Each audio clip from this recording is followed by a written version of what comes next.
ముఖ్యమంత్రి గారు ఒక పుస్తకం రిలీజ్ చేసినాడు ప్రభుత్వం తరపున, తెలంగాణ గ్రోత్ స్టోరీ అని.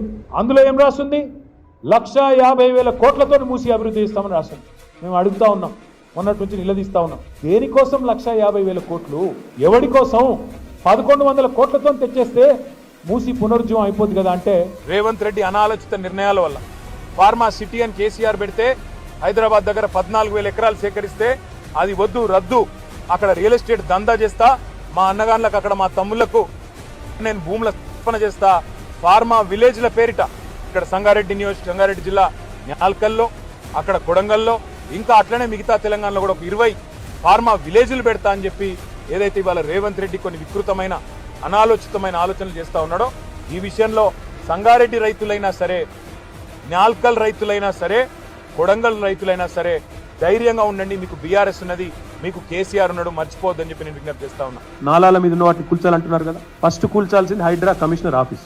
బుద్ధ భవన్ ఏదైతే ఎక్కడైతే హైడ్రా కమిషనర్ కూర్చున్నాడో నాలా మీద ఉంది, ఫేన్ సాగర్ పక్కనే ఉండే నాలా మీద బుద్ధ భవన్, దానిలోనే ఎలక్షన్ కమిషనర్ ఉంటాడు, యువతల దిక్కు వస్తే హైడ్రా కమిషనర్ ఉంటాడు, అలానే విమెన్స్ కమిషన్ ఉంది. ఫస్ట్ ఆ బిల్డింగ్ కొట్టాలి, మీరు నిజంగానే కూల్చాల్సి వస్తుంది.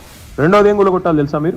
ఏ జిహెచ్ఎంసీ అయితే పర్మిషన్లు ఇస్తుందో ఆ జిహెచ్ఎంసీ బిల్డింగ్ రెండోది కొట్టాలి. ఎందుకంటే జిహెచ్ఎంసీ బిల్డింగ్ కూడా నాలా మీదే ఉంది. మరి నువ్వు ఇతరులకు శుద్ధులు చెప్పే ముందు నీ కాడికెళ్ళి మొదలు పెట్టాలి కదా. చారిటీ బిగిన్స్ ఎట్ హోమ్ కదా, అది చేయరట.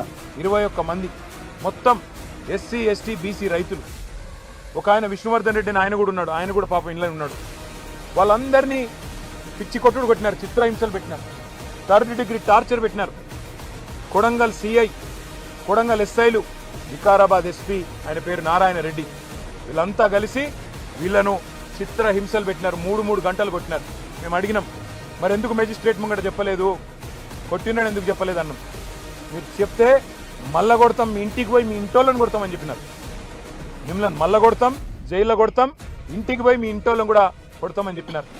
ఎంత అమానవీయంగా, ఎంత క్రూరంగా అంటే, ఇంటి మీదకి వీళ్ళనేమో జైలుకు పంపినారు.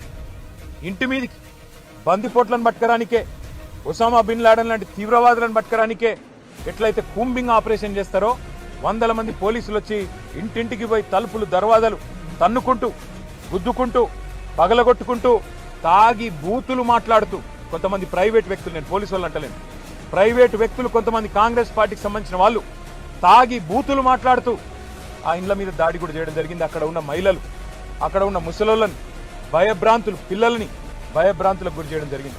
వారం రోజుల పరీక్ష అంటే మనసులో ఎంత ప్రశాంతత ఉండాలా, ఎంత పీస్ఫుల్గా ప్రిపేర్ కావాలా. కానీ ఈ ప్రభుత్వం వాళ్ళని బతకనిచ్చిందా?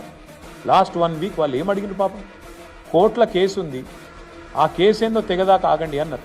నెంబర్ 1, మాకు ఎస్సీ ఎస్టీ బీసీ మైనారిటీ ఈడబ్ల్యూఎస్కు అన్యాయం అవుతున్నది, తప్పు, జీవో నంబర్ 29 రాజ్యాంగ విరుద్ధం అని చెప్తున్నారు.